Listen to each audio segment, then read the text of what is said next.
In Chapter 3, I focus on how to make life a little bit easier on your dogs. If you have a puppy, it's really important to get them exposed to as much as possible when they're less than 4 months old. We want them to be exposed to people, to dogs, to new environments, to sounds, to smells, to textures, because that's really letting them know what life's all about. If you intend on taking your dog in the car a lot, they need to get used to being in the car as a puppy. Because dogs age quickly compared to humans. So what I mean by that is, the first year of life from birth to 12 months of a dog is equivalent to birth to 18 years to an adult. They go through growth and socialization periods a lot faster than a human does. So if you have a puppy who's 4 to 6 months old and they've never been exposed to anything out in the world, that's equivalent to a child not being exposed to anything in the world until they're 8 to 10 years old. Our society already has a lot of issues, but can you imagine if kids were never allowed to meet other kids or other people or go different places until they were 8 years old?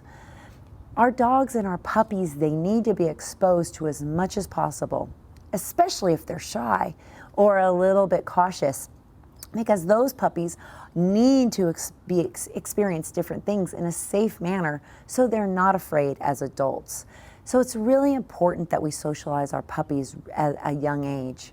Then we also need to teach them what to expect in the world. We need to teach them how we want them to behave. So that's where positive reinforcement comes in, is we can teach them what we want them to do in different situations. You have to remember that our dogs aren't born to understand English or language in general. And that's why that dogs can be trained in every language. They can be trained with sign language and hand signals, because we teach them how we want them to learn. In a sense, we're teaching them, at least in English, we're teaching them English as a second language, but we are teaching them a second language when we are doing training. So when they already know how to sit on their own, and they may know how to they'll know how to communicate with other dogs on their own with body language.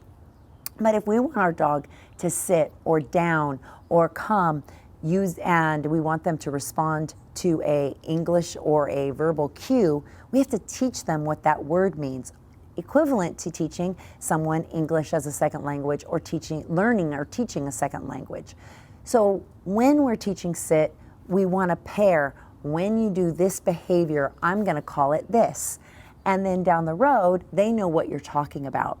I like to teach my dogs lots of different words with different specifics. And what I mean by that is I have a stay and I have a wait. Wait means, hold on, this is just going to be a second. And then stay means you're going to be here for a minute, get comfortable. I also have verbal cues of leave it and drop it. So for me, leave it means before they've put it in their mouth, I don't want them to touch that. Leave it alone. Where drop it means that whatever you have in your mouth, you need to drop. And by doing this, I can have conversations with my dog. So if you see me interacting with my dogs on an everyday basis, I might walk by, and if I see them sniffing something I don't want them to sniff, I'll just say, hey, Captain, leave it. And he'll hear me leave it, and he'll just do it. I can say, come, and I don't have to make a big production of it. It's almost like we're having a conversation. Sometimes I have to also pay attention to when my dog is choosing to not respond to the cue I gave. Because my dogs really like to respond and we have this really open communication, they respond 99% of the time. But if they don't respond, I look around the environment and I see why.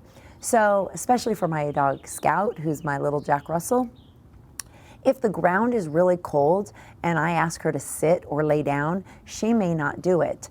But that's because it's cold and uncomfortable. And I can decide if I'm going to really be stern with her and make her do it, or I can decide, you know what, do I really need you to sit on the cold floor? Probably not. So I get to have a chance to give them choice, and that also helps give us a really strong bond, because they can see that I'm paying attention to their needs. A great example that I have of paying attention to what my dogs are telling me is one day I had Captain at a lake, and it was in the winter, so the water was really cold, but he loved to swim after his splashy. So I threw it, which is what I call his little toy. So I threw his little splashy toy in the lake, and he ran in with exuberance and swam to it. And normally he would swim right back to me, but he started swimming far away from me to the shore that was, probably 100 feet away from me. And when I called him, he didn't want to come back. And I was able to see that he really wanted to play, but he didn't want to go back in that cold water. So when he did reluctantly come back to me, I took the toy, and instead of throwing it in the water, I threw it on the land. And when I threw it on the land, you could almost see in his eyes that he appreciated that I understood that yes, he wanted to play with me, but he just didn't want to go in that cold water. And really, I wasn't going to go in that cold water, so I couldn't blame him. But that was because we have a really strong relationship, that I know that when I cue most behaviors, he's going to eagerly respond. But I also know that if he's uncomfortable, he's going to show me in some way with his body language, because that's the only way he can communicate with me.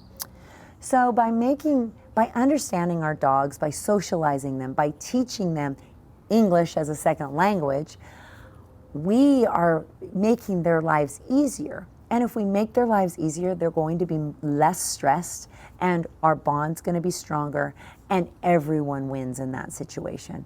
So when you're working with your dog, really start paying attention to their cues to you, because they're definitely cueing you about their thoughts, feelings, and emotions, just like we cue them to sit, down, come, stay, cuddle, kiss, whatever we've taught them.